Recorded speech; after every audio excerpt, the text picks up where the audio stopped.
Hello everybody, back to my YouTube channel. So how are you guys? I hope you fine and doing well. So आज के इस part के अंदर देखने वाले हैं बिजनेस इन्वायरमेंट के मोस्ट इंपोर्टेंट क्वेश्चन को. सो वीडियो स्टार्ट करने से पहले अगर आप मेरे चैनल पर नए हैं, चैनल को सब्सक्राइब कर ले, बेल आइकन को प्रेस कर ले ताकि मेरी आने वाली हर वीडियो से आप अपडेट रहें. और अगर अभी तक किसी भी स्टूडेंट ने बिजनेस इन्वायरमेंट के इंपॉर्टेंट टॉपिक की वीडियो नहीं देखी है तो मैं आपसे रिक्वेस्ट करूँगी उस वीडियो को ज़रूर देखें. उस वीडियो को जो लिंक है मैं आपको डिस्क्रिप्शन में प्रोवाइड कर दूँगी, आप वहाँ से जाकर उस वीडियो को देखिए. जितने भी टॉपिक्स मैंने आपको बताए हैं, आपने करना क्या है, उन सभी टॉपिक्स की अच्छे से तैयारी करते हुए चलना है. ठीक है, तो चलिए स्टार्ट करते हैं आज के इस वीडियो को. और इंपॉर्टेंट क्वेश्चन के ऊपर आने से पहले अगर अभी तक आपने अपने पास नोटबुक पेन लेकर नहीं बैठे हैं तो वीडियो को पॉज करके उससे पहले नोटबुक पेन लेकर आएँ. जितने भी चीज़ें मैं आपको बता रही हूँ, आपने करना क्या है, इन सभी क्वेश्चंस को अपनी नोटबुक के अंदर नोट डाउन करना है. देन वीडियो को तुरंत देखने के बाद इन सभी टॉपिक को अच्छे से कवर करते हुए चलना है. चलिए स्टार्ट करते हैं आज के इस वीडियो को. सो आपका जो फर्स्ट क्वेश्चन है, आपका फर्स्ट क्वेश्चन क्या है, what you understand by business environment, explain the factor affecting main characteristic and importance of business environment. ठीक है, तो यहाँ पे आपको दिख रहा होगा कि जो फर्स्ट क्वेश्चन है वो कितना बड़ा यहाँ पे इनकी इतनी डिटेल के अंदर यहाँ पे आपको गिवन है. ये जो क्वेश्चन है वो आपका 15 मार्कर के अंदर पूछा गया था, जिसके अंदर आपको बताना है कि बिजनेस एनवायरनमेंट होता क्या है. यहाँ पे आप इसका मीनिंग या फिर डेफिनेशन को डिफाइन कर सकते हो. दैन उसके फैक्टर्स अफेक्टिंग भी बताने हैं, उसके मेन फीचर्स या फिर कैरेक्टरिस्टिक भी बताने हैं, और बिजनेस एनवायरनमेंट की जो इंपॉर्टेंस है आपको वो भी क्या करनी है, डिस्कस करनी है. ठीक है, तो 15 मार्कर के अंदर जो है आपका इसी टाइप का क्वेश्चन आता है जहाँ पर आपको सिर्फ एक क्वेश्चन गिवन होता है, लेकिन एक ही क्वेश्चन के अंदर आपसे 2 से 3 चीज़ें जो है वो पूछ ली जाती हैं. ठीक है, सो अगर आप फर्स्ट वाले क्वेश्चन को अच्छे से तैयार कर लेते हो तो यूनिट फर्स्ट के अंदर से मोस्टली जो चीज़ें हैं वो आपकी एक ही क्वेश्चन के अंदर क्या हो रही हैं, कवर अप हो रही हैं. तो इसलिए आपको करना क्या है, इस क्वेश्चन की अच्छे से तैयारी करनी है. क्वेश्चन नंबर सेकंड क्या है आपका, what are the social responsibilities of business towards society. तो आपको बताना है कि बिजनेस की कौन कौन सी सोशल रिस्पॉन्सिबिलिटीज होती हैं सोसाइटी की तरफ, जो एक हर बिजनेसमैन को फुलफिल करने की, यानी कि उनको फुलफिल करना क्या होता है, कंपलसरी होता है.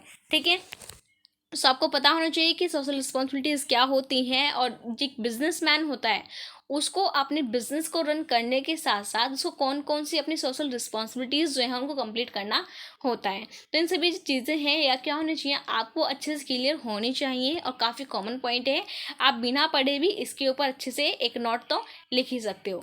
ठीक है, देन क्वेश्चन नंबर नेक्स्ट क्या है आपका, नेक्स्ट क्वेश्चन है आपका, what is meant by economic system, discuss the merit and demerit of capitalism, and what is the difference between capitalism and socialism. So ये भी जो क्वेश्चन है वो आपका 15 मार्क के अंदर पूछा गया था. ठीक है, तो यहाँ पर आप देख सकते हो फिर से आपका एक क्वेश्चन आया है जिसके अंदर आपसे एक ही क्वेश्चन के अंदर 2 से 3 चीज़ें जो आपसे पूछ ली गई हैं. ठीक है, सबसे पहले आपको बताना है कि इकोनॉमिक सिस्टम होता क्या है, उसके बाद आपको डिस्कस करना है कि कैपिटलिज्म क्या है, उसके मेरिट और डीमेरिट को भी क्या करना है, आपको डिस्कस करना है.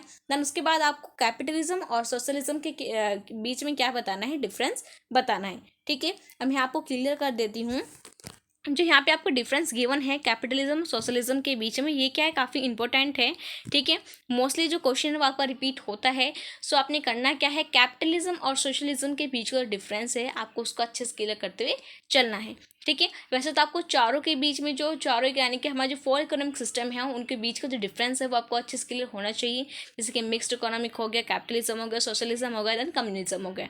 ठीक है, इंपॉर्टेंट टॉपिक की वीडियो के अंदर भी जो टॉपिक है मैंने आपके साथ डिस्कस किया हुआ है. सो आपको क्या होना चाहिए, जो चारों के बीच का डिफरेंस है वो आपको अच्छे से क्लियर होना चाहिए.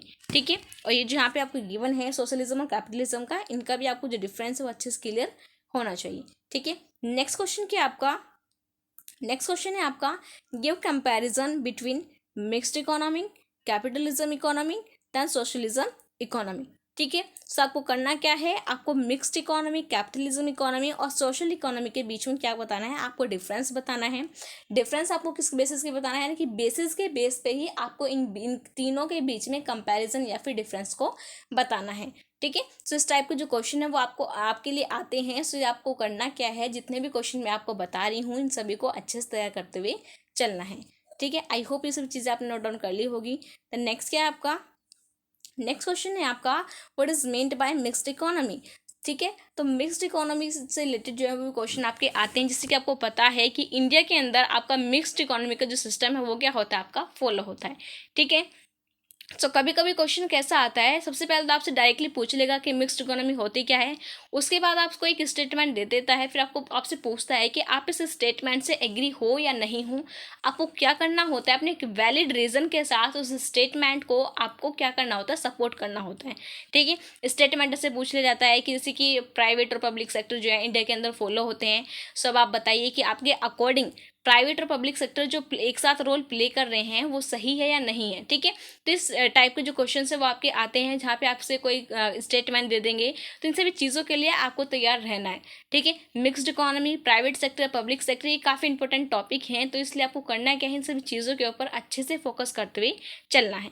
ठीक है, नेक्स्ट क्या आपका मिक्स्ड इकोनॉमी के मीनिंग, इसके मेरिट, डिमेरिट, इसकी इंपॉर्टेंस। ठीक है, ये सभी चीज़ें आपको अच्छे से क्लियर होनी चाहिए। ठीक है, नेक्स्ट है आपका discuss the problem of public sector undertaking, give argument in favour of public sector in India.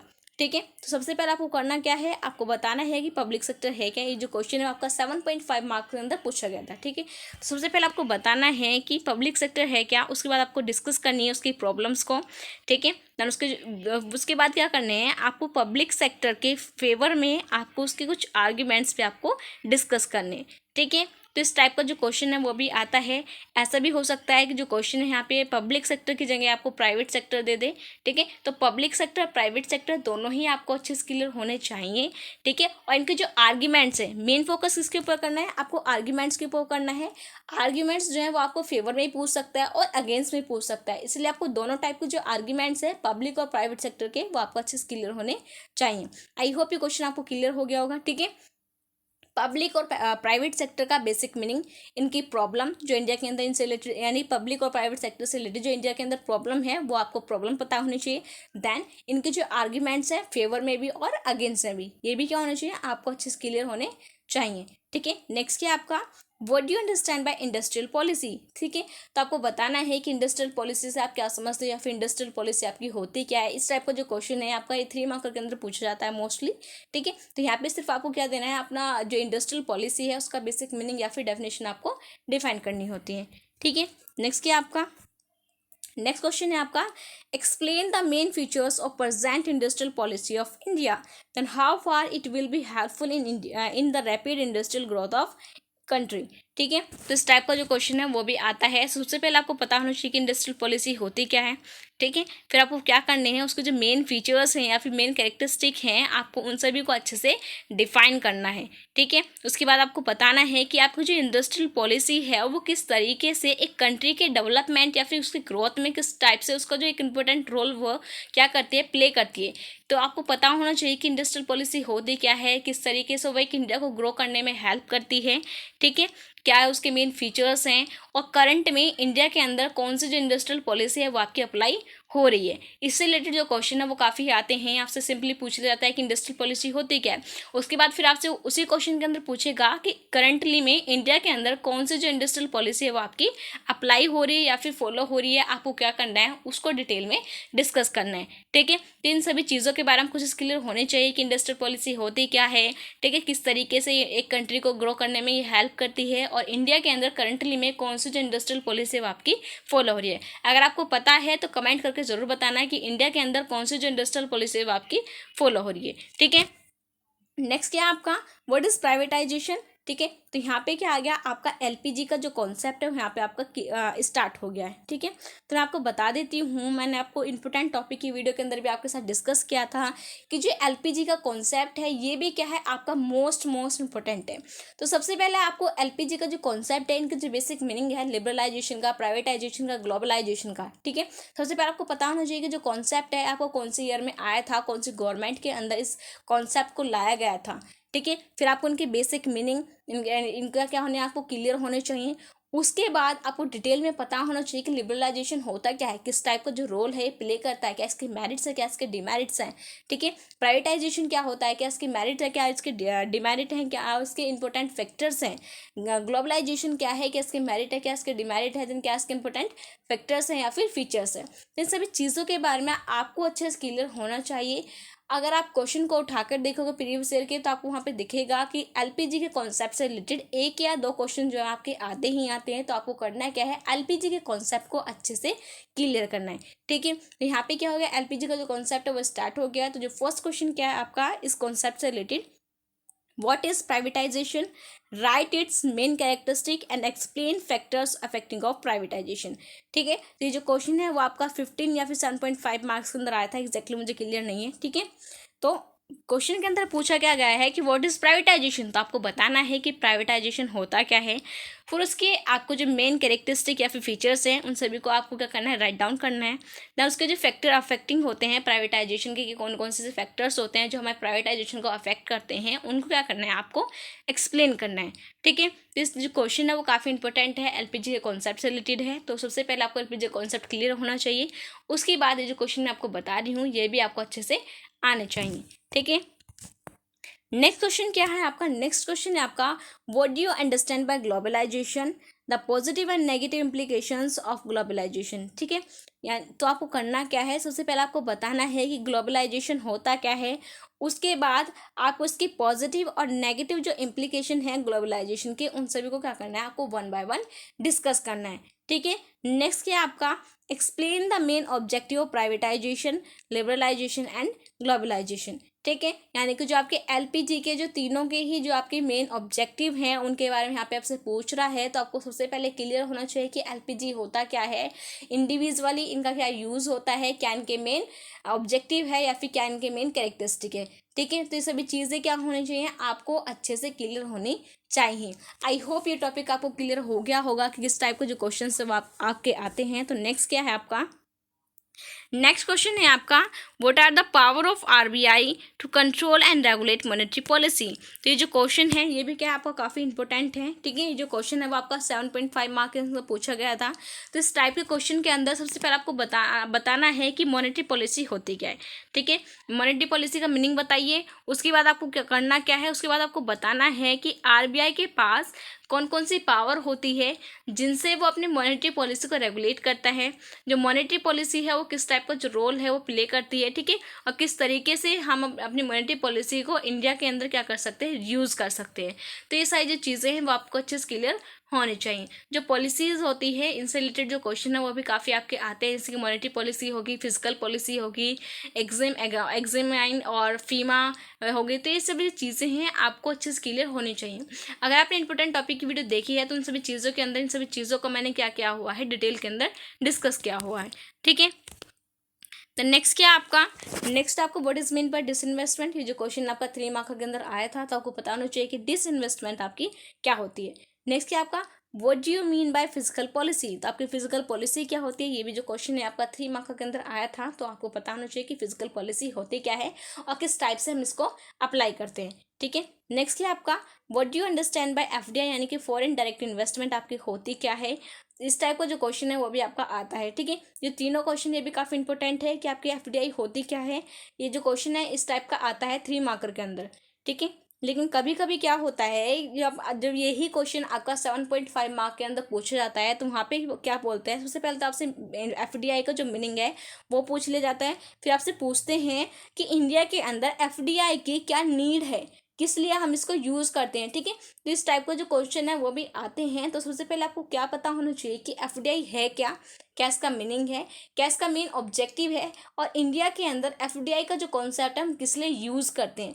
ये सारी चीज़ें क्या होनी चाहिए, आपको अच्छे से क्लियर होनी चाहिए। आई होप इतने सारे जो क्वेश्चन हैं वो आपको अच्छे से क्लियर हो गए होंगे। अब चलते हैं नेक्स्ट की तरफ। नेक्स्ट क्वेश्चन क्या है इस वीडियो को, जो आपका लास्ट इंपॉर्टेंट क्वेश्चन है वो क्या है आपका what do you understand bye WTO, यानी कि वर्ल्ड ट्रेड ऑर्गेनाइजेशन से आप क्या समझते हो। तो डब्ल्यूटीओ का जो बेसिक मीनिंग है या फिर डेफिनेशन है वो आपको अच्छे से क्लियर होनी चाहिए। And discuss this implication for developing country with special reference to India, ठीक है। तो फिर आपको क्या करने हैं, सबसे पहले आपको पता होना चाहिए कि डब्ल्यूटीओ है क्या, उसके मेरिट्स, डीमेरिट्स, दैन इसके रूल्स रेगुलेशन, ये सभी क्या होने चाहिए आपको अच्छे से क्लियर होने चाहिए, क्योंकि इनसे रिलेटेड जो क्वेश्चन है वो आपके आते हैं, ठीक है। देन इस क्वेश्चन के अंदर आपको करना क्या है, सबसे पहले आपको डब्ल्यूटीओ को डिस्कस करना है, उसके बाद बताना है कि डब्ल्यूटीओ का बेसिक मीनिंग क्या है, क्या उसकी डेफिनेशन है।